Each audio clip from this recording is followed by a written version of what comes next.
ត្រាំបានផ្លាស់ប្ដូរគំនិតរបស់គាត់ម្ដងទៀតចំពោះអ៊ុយក្រែនប៉ុន្តែរយៈពេលប៉ុន្មាន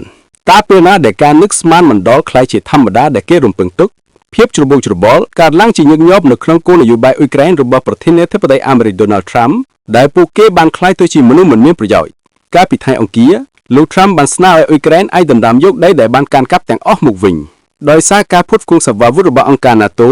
ឆន្ទៈរបស់ពួកគេក្នុងការប្រយុទ្ធនិងភាពទន់ខ្សោយខាងសេដ្ឋកិច្ចរបស់រុស្ស៊ីទាំងអស់នេះពីបារម្ភម្នាក់ដែលធ្លាប់សំណានថាអ៊ុយក្រែនគួរតែប្រគល់ដីទៅឲ្យអ្នកឈានពានរបស់ខ្លួននិងបើកកម្រាលព្រំក្រហមសម្រាប់ប្រធានាធិបតីរុស្ស៊ីលោក Vladimir Putin ទាំងអស់នេះនឹងមានភាពងាយស្រួលក្នុងការសម្រួលប្រសិនបើពួកគេមិនបានមកពីសម្លេងដ៏សំខាន់នៅភាគខាងលិចយ៉ាងហោចណាស់នៅពេលវាមកដល់សង្គ្រាមអឺរ៉ុបដ៏ធំមួយតាំងពីទសវត្សរ៍ឆ្នាំ1940មកវិញតើការបង្វិល180ដឺក្រេយប់ថ្ងៃអង្គារមានន័យយ៉ាងម៉េចបើទោះបីជាមានការប្រុងប្រយ័ត្នថាបុរសខ្លាំងក្លារបស់ពិភពលោកអាចបង្វិលទៅមុខសម្រាប់អនុវត្ត180ដឺក្រេពេញលេញនិងបញ្ចប់ទៅដល់ទីកន្លែងដែលគាត់បាននៅថ្ងៃច័ន្ទខ្វះការទាក់ទាញនៅក្នុងដំណើរការសន្តិភាពដែលគាត់បានយល់ញ៉ាល់ប៉ុន្តែ Fiat February សម្រាប់ទណ្ឌកម្មវិមានក្រំឡាំងចំពោះអកប្បកិរិយារបស់វាទីមួយវាជារឿងឃ្លាក្លោនឹងគ្រឿងការបដិសេធបំណុលថ្មីបំផុតរបស់លោក Trump ជាព័ត៌មានដ៏ល្អសម្រាប់ទីក្រុងគៀវវារត់គ្រោះថាស្មារតីអ៊ុយក្រែនធំធុនសម្រាប់ការប្រយុទ្ធនិងគាំទ្រជំហរមហិបរមារបស់ពួកគេសម្រាប់ដណ្ដើមទឹកដីទាំងអស់ដែលបានកាន់កាប់ដោយរុស្ស៊ីមកវិញវាគាំទ្រ NATO ដែលបំពាក់អាវុធរបស់ពួកគេនិងអាវុធអាមេរិកវាសង្កត់ធ្ងន់លើខ្លាក្រដាក់ដែលទីក្រុងមូស្គូគឺច្បាស់លាស់នៅមានផ្នែកវិទ្យាយោធាបន្ទាប់ពី3ឆ្នាំកន្លះព្យាយាមដណ្ដើមយកជាង 20% នៃប្រទេសដែលវាគិតថាវាអាចហែលនុតខ្លួនមកពាក់អាទិត្យប៉ុន្តែត្រង់នោះព័ត៌មានល្អសំខាន់និងបំផុតគឺបានបញ្ចប់លោក Trump មិនចង់ឲ្យសង្គ្រាមបញ្ចប់ឥឡូវនេះទេគាត់គិតថាវាអាចបន្តរហូតដល់អ៊ុយក្រែនយកវិញអ្វីដែលវាមិនអាចទទួលបាននៅក្នុងរដូវក្តៅ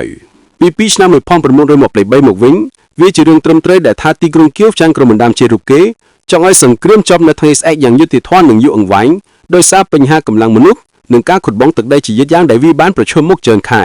ប្រធានាធិបតីអ៊ុយក្រែនលោក Volodymyr Zelensky បានចែកចេញពីខដាកំណត់តាមមួយទៅតាំងជំរឿកំស្នាគាត់មិនបានសុំឲ្យទទួលសម្ពាធអពលណាងគំនុំទឹកដីរបស់អ៊ុយក្រែនបានបាត់បង់ជាលាំងខនការការពារនោះទេ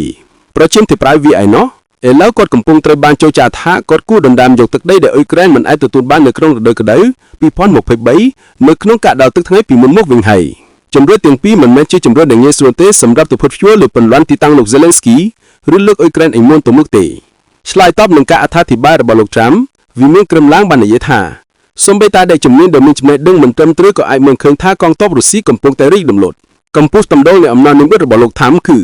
ដោយដែលយើងបានលើពីសម្ព័ន្ធមិត្តអឺរ៉ុបរបស់គាត់ថាសេដ្ឋកិច្ចរុស្ស៊ីកំពុងតែស្ថិតនៅក្នុងគ្រោះកណាត់តប៊ីបាទការប្រហារមិនឈប់ឈរលើករោងចក្ររំចាំប្រេងរុស្ស៊ីបានបង្កឲ្យមានការខ្វះខាតហ្គាសនិងដ្រូនអ៊ុយក្រែនផ្សេងទៀតបានវាយប្រហារនៅរោងចក្រ Gazprom លើកទី2កូនរួចពីពំទីអាទិត្យនិងចម្ងាយ 1400 គីឡូម៉ែត្រឬ880ម៉ៃលនៅក្នុងប្រទេសរុស្ស៊ីយប់ថាអង្គារមិញនេះមានការរាយការណ៍ពីរោងចក្រទលេនិងបញ្ហាផ្សេងទៀតដែលយើងចង្កឹមវាអត់បានដោយដែលប្រៀបជាមួយក្នុងប្រទេសដែលមានសង្គមបិទវាមិនអាចស្មានកំណត់បានទេថាវាធ្ងន់ធ្ងរប៉ុណ្ណាហើយវាអាចមើលទៅដូចជាទុំតកកយ៉ាងហោចណាស់ 100% ដើម្បីបញ្ចេញនូវការបំផ្លាញវងពិតប្រាកដឬមានតែកំណត់ទីប៉ុន្តែនេះគឺជាសង្គ្រាមអធិភាពរបស់ពូទីនបន្ទាប់ពីវាចប់គាត់ទំនងជាបាត់បង់អំណាចឬប្រឈមមុខនឹងការងារដែលមិនអាចពន្យល់បាននិងព្យាបាលដែលសូម្បីតែរបបផ្ដាច់ការរបស់គាត់នឹងតស៊ូជាមួយគាត់ត្រូវតែបង្ហាញដល់ម្ដាយរបស់ទាហាននិងអតីតយុទ្ធជននៃប្រទេសរុស្ស៊ីនៅជ័យជំនះមួយដូច្នេះការសន្និដ្ឋានថាពួកគេអាចត្រូវបានគេសោកសៅគុណភាពសោកសៅឬលោកពូទីនត្រូវតែមានចំនួនបន្តដល់រាបណាការគ្រប់គ្រងរបស់គាត់ប្រជាជាតិដែលអាចស៊ូទ្រាំនឹងអ្នកស្លាប់និងរបួសប្រហែល1លាននាក់អាចដោះស្រាយឬមិនអើពើនឹងភាពចលាចលផ្នែកសេដ្ឋកិច្ចទីក្រុងមូស្គូអាចទទួលយកការឈឺចាប់ហើយនៅពេលដែលវាខ្លាំងពេកប្រទេសចិនដែលជាធនាគារដ៏សំខាន់របស់ខ្លួនទំនងជានឹងរកវិធីដើម្បីជួយប៉ុន្តែសៀវភៅ True Social Poll របស់ប្រធានាធិបតីអាមេរិកបង្ហាញពីផ្នែកខាងក្នុងដ៏វែងរបស់វាលោកថាំចាប់ផ្ដើមបន្ទាប់ពីកិច្ចខិតខំប្រឹងប្រែងសន្តិភាពរយៈពេល9ខែដោយមានការទទួលស្គាល់ពីភាពល្ងងខ្លៅមុននេះថាបន្ទាប់ពីបានស្គាល់នឹងយឺតច្បាស់អំពីស្ថានភាពយោធានិងសេដ្ឋកិច្ចអ៊ុយក្រែនរុស្ស៊ីក៏ជឿថាអ៊ុយក្រែនអាចឈ្នះនិងសេដ្ឋកិច្ចរបស់រុស្ស៊ីនឹងជាប់គាំងលោកត្រាំបញ្ចប់មុខតំណែងដោយនិយាយថា NATO អាចទិញអាវុធពីអាមេរិកនិង NATO ធ្វើអ្វីដែលពួកគេចង់បានសូមសំណាងល្អទាំងអស់គ្នាជាថ្មីម្ដងទៀតប្រធាននៃសមាជិកសំខាន់របស់អង្គការ NATO និយាយអំពីសម្ព័ន្ធភាពជាស្ថាប័នបរទេសនិងសង្គ្រាមដែលគាត់បានសន្យាថានឹងបញ្ចប់ជារបស់ដែលណាត្រូវការសំណាងនៅក្នុងនោះវាគឺជាពាក្យ280ដែលច្របល់ច្របល់ដែលបំបាំងថៃដល់ច្របល់ច្របល់នៃការផ្លាស់ប្ដូរទីតាំងរបស់សហរដ្ឋអាមេរិក ការបញ្ចូលនៅជំវិញការប្រកាសវែងនេះគឺជាគន្លឹះពីរផ្សេងទៀតគឺជំហរថ្មីថ្លែងជាមួយ Zelensky នៅដល់ UNGA លោកថាំបាននិយាយថាប្រទេស NATO គួរតែបាញ់ទម្លាក់យន្តហោះរុស្ស៊ីក្នុងដែនអាកាសរបស់ពួកគេវាប្រហែលជាមិនមែនជាគំនិត radical ពេកទេប៉ុន្តែនៅក្នុងអាកាសធាតុបច្ចុប្បន្នមានស្នាមរលាកនៃការគាំទ្ររបស់អាមេរិកសម្រាប់វិធានការការពាររដ្ឋមន្ត្រីការបរទេសរបស់លោក Marco Rubio បាននិយាយមុននេះថាខ្ញុំមិនគិតថានរណាម្នាក់និយាយអំពីការបាញ់ទម្លាក់យន្តហោះរុស្ស៊ីទេលុះត្រាតែពួកគេវាយប្រហារក្រោយមកលោកត្រាំបានបន្ថែមថាអាស្រ័យលើកាលៈទេសៈនៅពេលដែលគេសួរថាតើគាត់នឹងចូលរួមជាមួយកិច្ចខិតខំប្រឹងប្រែងការពារណាមួយឬអត់ការផ្ញើសារគឺតាំងតែងនឹងឯពន្យន្តវិក្រមក្រែមអេលជាងចាស់ពីរយៈពេលឈ្គន់លីឡានៃការរុញវេនដែនយុវវ័ងរុស្ស៊ីចូលទៅក្នុងដែនអាកាសប៉ូឡុយ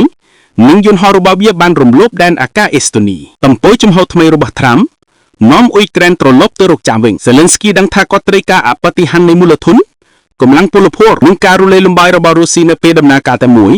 ដើម្បីយកទឹកដីវិញមិនច្បាស់ទេថាតើលោកថាមកំពុងសែកនៅ version អធិបរាមានៃការទាមទាររបស់ប្រធានាធិបតីអ៊ុយក្រែនក្នុងមុខតំណែងរបស់គាត់ឬហៅមិត្តភ័ក្តិអឺរ៉ុបនៅ UNGA នៅទីក្រុង New York អំពីគំនិតឯថ្មីនេះវាធ្វើឲ្យសហការនេះស្របតាមជំហរអឺរ៉ុបដ៏អាក្រក់បំផុតដែលអ៊ុយក្រែនអាចនឹងប្រជុតបន្តរហូតដល់រុស្ស៊ីចាញ់ចំវាអាចមានអារម្មណ៍ថាមិនប្រកាសក្នុងអ្នកវិភាគប៉ុន្តែវាប្រសើរជាងជំរឿននេះរញ៉ាន់ត្រេង